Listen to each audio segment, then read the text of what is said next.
aujourd'hui, nous allons discuter la conduite à tenir pratique devant une gastro-entérite. Donc ici, c'est un schéma d'anatomie qui intéresse le tube digestif. Ici, nous avons le côlon, ici c'est l'intestin grêle. Donc le liquide l'agent pathogène qui agit au niveau de l'intestin, il entre en contact avec la muqueuse intestinale et il entraîne des réactions inflammatoires et infectieuses, d'où les symptômes, les vomissements, les diarrhées, les douleurs abdominales spasmodiques. Donc dans ce cas-là, le patient il consulte pour une symptomatologie digestive, que ce soit des vomissements, des diarrhées, des douleurs abdominales, plus ou moins hémorragie digestive à type de rectorachie. Donc, on va attaquer maintenant les causes. Nous avons les causes virales. Ils sont représentés essentiellement par le rotavirus et le norovirus. Donc ici, c'est une microphotographie qui nous montre le rotavirus qui entre en contact avec la muqueuse intestinale et qui donne les symptômes en rapport avec la gastro-entérite et qui donne souvent des diarrhées aqueuses. La deuxième cause, c'est la cause bactérienne. Ici, nous avons une microphotographie qui représente l'Escherichia coli. Donc, c'est une bactérie qu'on connaît tous.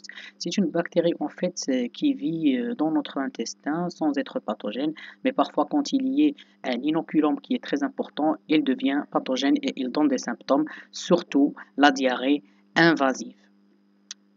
Nous avons aussi les causes parasitaires. Donc ici, c'est une coupe histologique d'une muqueuse colorectale qui nous montre une infestation de la muqueuse par cet agent pathogène qui est l'Antheamoeba histolytica avec une image ici d'un globule rouge au sein du parasite qui est caractéristique de cet agent pathogène et qui donne souvent un syndrome dysentérique à type de diarrhée invasive, donc des saignements rectaux, des épreintes, des ténesmes et un faux besoin.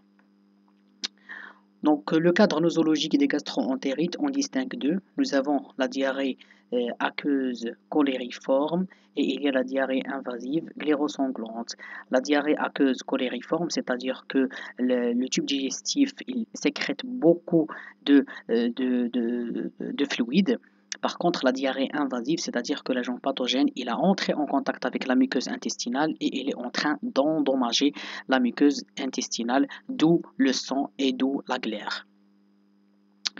Concernant le management, j'ai comme le tableau de gastro-entérite avec notion de prise de repas suspect, il faut toujours évaluer l'état d'hydratation de l'malade pour chercher la déshydratation ou bien un éventuel état de choc hypovolémique. حيتاش المريض يكون تيتقيا وتيكون فيه la diarrhée, donc il y a une perte d'eau et une perte d'électrolytes. Si le malade a des vomissements importants, il va perdre beaucoup d'ions H+, d'où l'alcalose métabolique. Et ceci va entraîner aussi des désordres du milieu intérieur, l'hypokaliémie associée. Dans ce cas-là, à dire gérer la déshydratation et gérer aussi les troubles du BHE. Il faut éliminer une urgence chirurgicale, donc il faut examiner l'abdomen. On va chercher une défense, on va chercher une contracture, une appendicite sous-jacente, une cholécystite sous-jacente. Donc il faut éliminer une urgence chirurgicale. Et bien sûr, l'examen abdominal, il faut chercher est-ce qu'il est sensible, est-ce qu'il n'est pas sensible, est-ce qu'il y a une défense, est-ce qu'il y a une contracture. D'accord ? Un autre élément très important, c'est de chercher aussi devant une douleur abdominale aux urgences qui est aiguë, il faut chercher est-ce qu'il y a une DAC sous-jacente. Donc, d'où l'intérêt de faire toujours la glycémie et prendre la température du malade. Donc en général, المريض جاكم بأي symptôme تبعوا l'algorithme ABCDE وغتخرجوا راسكم. Donc l'algorithme ABCDE راه كنت ديجا درتو في واحد البلاي ليست قلبوا عليها راه غادي تلقاوها ولا غتلقاوها في لا ديسكريبسيون غنديرها لكم في لا ديسكريبسيون. Donc, il a qu'un malade déshydraté, il faut gérer la déshydratation et bien sûr la gestion du BHE, si déshydratation. On vient de le discuter. Aux urgences. Donc, quel malade stable, voie veineuse ou d'accord? Quel malade instable, deux voies veineuses, ou réduit faire le remplissage, ou réduit faire les médicaments. Si épreuve de remplissage est négatif, le malade n'a la tension, dans ce cas-là, radine de eau, les drogues vasoactives, les reins de la deuxième voie veineuse. On va perfuser de sérum salé 500 cc, d'accord, ou bien un remplissage à raison de 20 cc kg en 20 minutes, 6 chocs. يعني المريض إلا كان ستابل غنعلقوا ليه السيروم 500 cc سيروم salé, ou là كان en état de choc غنديروا ليه un remplissage. ou bien dérouler une perfusion de G5 et la canne stable plus électrolytes. Les électrolytes rendent de la pochette 2 g NaCl, 1 g KCl ou 0,5 g calcium. هادشي كله pour respecter la tonicité ديال le liquide.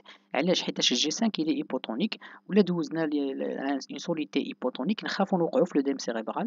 داكشي باش كنزيدوا معاه les électrolytes 2 g NaCl, 1 g KCl et 0,5 g du calcium. Pour soulager les douleurs spasmodiques, le fluoroglycinol injectable à raison de 40 à 80 mg, une ampoule ou deux ampoules. L'IPP 40 mg pour prévenir l'ulcère de stress. Pour un le métoclopramide, donc c'est un antiémétique. بحال مثلا كلوبرام ولا البرامبيرون. Donc on va donner une ampoule de 10 mg. ولا كان المريض عنده des vomissements incoercibles نقدروا ندوزو لواحد la molécule qui est puissante qui s'appelle l'ondocétron 2 mg injectable. Donc هاد la molécule هادي كنعطيوها إلا كانوا des vomissements qui sont réfractaires. المريض تاميليورا donc à la sortie غندوزو ليه l'IPP غنعطيوه l'IPP pardon 20 mg gélule. Une gélule le matin à jeûne 30 minutes avant le repas. Le fluoroglycinol pour les douleurs spasmodiques, 40 mg comprimés, 2 comprimés chaque 8 heures, soit 6 comprimés par jour. Les antidiarrhéiques, diosmectite 3 g sachet, si la diarrhée est non invasive, c'est très important. Quand la diarrhée non invasive, quand cholériforme, les antidiarrhéiques. Quand diarrhée invasive, les antidiarrhéiques sont proscrits. D'accord? Donc on va donner un sachet chaque 8 heures. C'est améliorer le malade. On peut ajouter un antibiotique, donc la rifaximicine 200 mg comprimé, donc 2 comprimés chaque 12 heures pendant 5 jours. Donc c'est un antibiotique qui permet d'améliorer la flore intestinale et il est largement prescrit chez les patients qui ont une encéphalopathie hépatique parce que les bactéries, les mauvaises bactéries, ils produisent de l'ammoniac et donc ils aggravent l'encéphalopathie hépatique. En adjuvant, on va prescrire du Moringa Boost. Personnellement, je le recommande. C'est un complément alimentaire multivitaminique qui contient tous les oligo-éléments nécessaires. Donc, un comprimé par jour pendant 3 mois.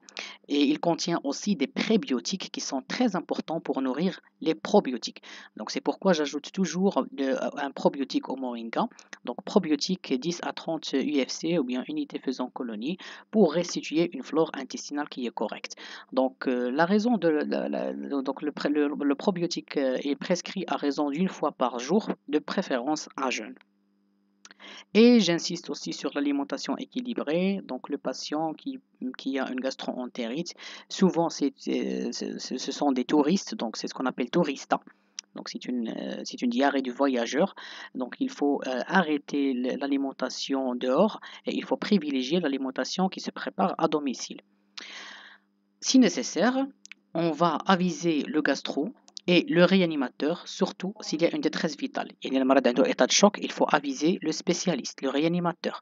Bien sûr, il faut commencer la prise en charge et aviser le réanimateur. L'avis gastro, bien sûr, il garde sa place, surtout si on suspecte une diarrhée invasive qui nécessite une exploration. Si le malade présente une symptomatologie qui est complexe, une fièvre, douleur abdominale, défense, contracture, et vous suspectez une urgence chirurgicale, dans ce cas-là, il faut aviser le chirurgien et bien sûr bilanter. Demandez un bilan à minima, une NFS, une CRP. Si le malade est en bon état général, une NFS CRP peut suffire. Si le malade a toujours mal avec des vomissements, il faut bilanter, chercher un désordre hydroélectrolytique, chercher une cause sous-jacente, ça peut être une appendicite, ça peut être une cholécystite, ça peut être une pancréatite. Donc n'hésitez pas à demander, surtout les urgences. Et la calamite ne s'améliore pas sous traitement symptomatique, n'hésitez pas à demander la lipasémie. Et si tout est normal, donc vous donnez un traitement symptomatique et vous réévaluez par la suite. Donc on arrive à la fin de la capsule d'aujourd'hui. Donc n'hésitez pas à me suivre sur YouTube, de faire un j'aime et de partager le contenu avec vos amis.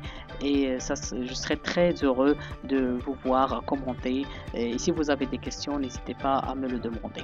Merci beaucoup.